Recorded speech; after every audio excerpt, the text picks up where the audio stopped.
মায়ের পুজো শেষ, এবার মাকে হাসি মুখে বিদায় জানানোর পালা। আবার একটা বছরের অপেক্ষা। প্রথমে সবাই বড়রা মিলে মাকে ভালো করে বরণ করে নিল, তারপরে একে একে সবাই মাকে সিঁদুর দিল, সবাই একসাথে সিঁদুর খেললো। আমরাও সবাই একটু সিঁদুর খেললাম, সুযোগ পেয়েছি, হাতছাড়া করা যাবে না। আবার এক বছরের অপেক্ষা।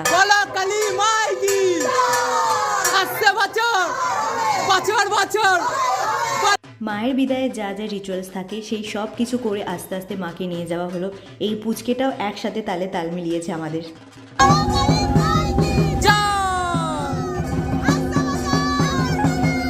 তারপর আমরা সবাই মিলে চললাম বাগবাজার ঘাটে মায়ের বিসর্জনের জন্য।